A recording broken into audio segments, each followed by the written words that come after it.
if USC has the best defensive line and QB play in the Big Ten next year, what is their ceiling? Holy cow, is if doing a lot of heavy lifting there, Ari. I read this and I was like, okay. But they probably won't. I mean, unless Hassan Longstreet becomes the starter and is just awesome. Yeah, but the D-line part, I just can't see. If I dropped the Bugatti engine in my Prius, would it be the fastest car on the road? Like, I don't know what we're doing here. Like, well, let's adjust. Let's just ask, what is USC ceiling in the Big Ten this year?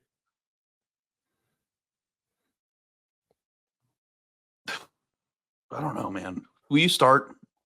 Every time we talk about USC, I end up on USC like message boards. People. Well, here's the thing. I feel like if we're going to be fair to USC, because there is a team that they were somewhat like last year, and we're giving benefit of the doubt to that team, but not giving benefit of the doubt to USC. So let's do it that way. USC had a very similar season to Auburn in that they played a lot of games that were one possession ones that they could have come out the winner of. Mm-hmm. And had they, we would be looking at them completely differently. So I'm talking about the Minnesota game. I'm talking about the Maryland game. I'm talking about the Penn State game. I'm talking about the Washington game. Like, all of those are games that could have turned out very differently. And if they had, we would be talking about a 9 or 10 win team, and it would not seem as dire as it is. So, or the Michigan game too. So is it possible that, like we've said about Auburn, USC can turn those results, at least a few of them, around? Because if they can, then we're talking about an 8 or 9 win team, or maybe even a 10 win team. So here's the difference between SC and Auburn. Auburn had a glaring deficiency last year in a way that tanked most of their losses. And correct. Their losses all happened the same way. Yeah. At the same position, and now there's going to be a competition for those players. They've got 3 new quarterbacks to choose from. So I think that the reason why we've given Auburn the benefit of the doubt is because they lost a certain way and they addressed that specific way with new talent. Okay. Now, USC does have good receivers, right? Like, there's a lot to like about Mekhi Lemon. There's a lot to like about Jacoby Lane. Like, they've got good players at the outside. I also think that, Lincoln Riley deserves some benefit of the doubt as it pertains to drawing up offense and scoring a lot, because that's what he's done his and developing quarterbacks. So my only reservation is how much, like, I was kind of surprised that USC didn't try to portal a quarterback. So maybe that is Lincoln Riley telling us that they're very comfortable and excited about Jayden Maiava. And like, I think it's them being excited about Hassan Longstreet. And if that's I don't think he's going to be the starter day one, and I don't think the plan is to start him at all this year, but I think they're excited about him. I'm surprised they didn't bring somebody in to maybe start this year. And like, that's like kind of the thing too. Like, when Nico hit the market, USC was the number one like destination that people thought would happen. And it's like, well, if that wasn't even a consideration, actually. It wasn't even a consideration, but if that was the case, they probably would have done something in the winter. But also, too, the fact that everybody's mind went there, I think, is an indication of what people think of Maiava in their offense. So, and then the hope is that Lincoln Riley's right and we're wrong. But if they have, middle tier quarterback play, which is far away different from what the question asserted, then I assume that they will be a tough team that wins 8 games again and kind of looks a lot like they did last year.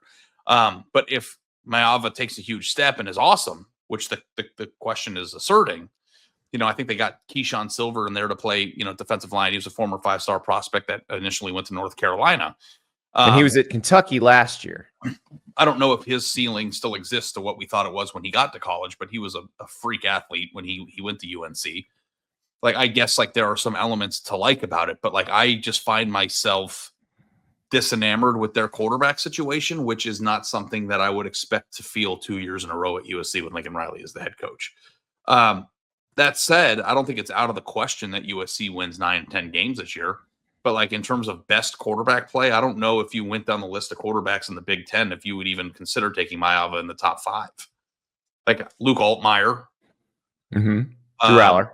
Drew Aller, Dante Moore. We don't know about Williams, Sayin and Underwood, but we assume they're going to be all right. Mond Williams, Underwood, Fernando Mendoza at Indiana. And Your friend Bill in Iowa. And I promise you, Iowa.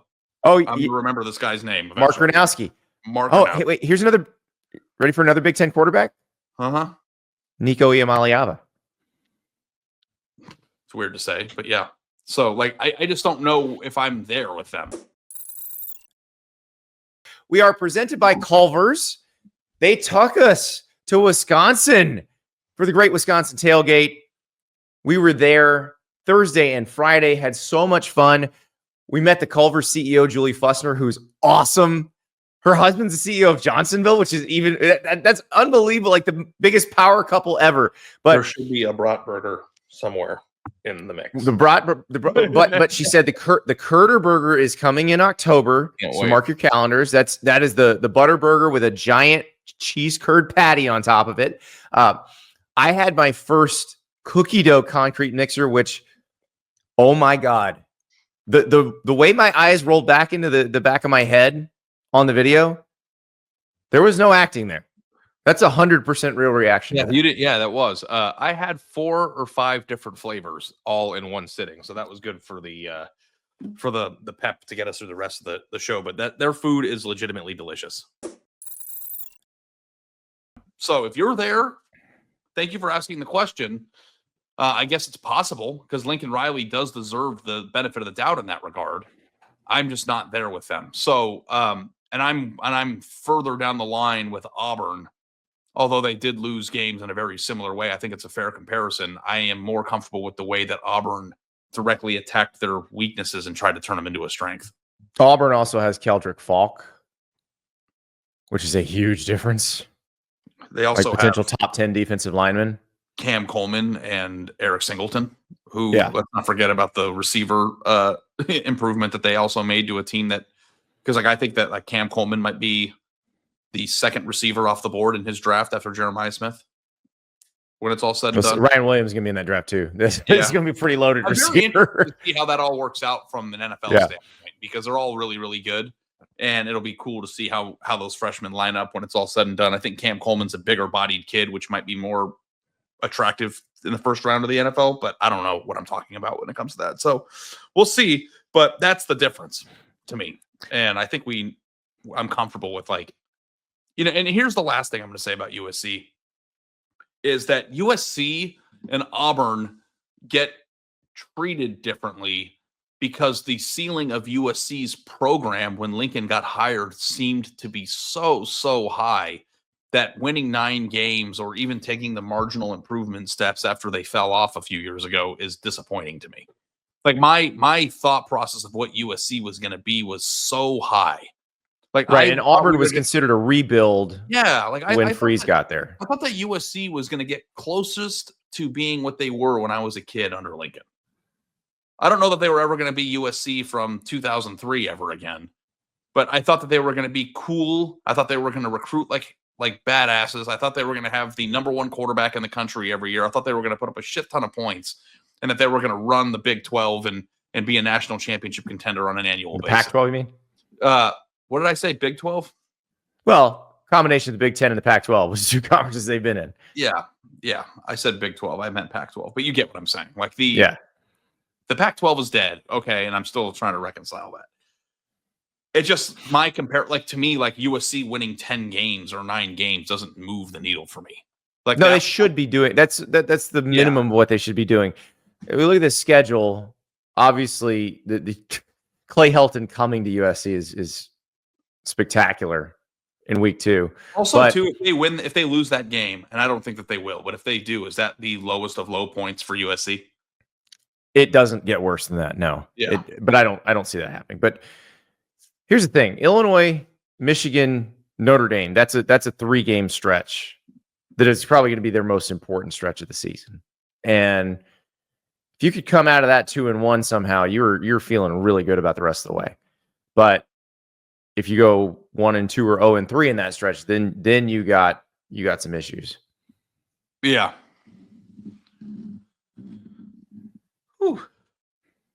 It's gonna be something. I'm excited. I just every time I see these games and the schedule, I'm like, come on, get here sooner. But it's not. It's still a while.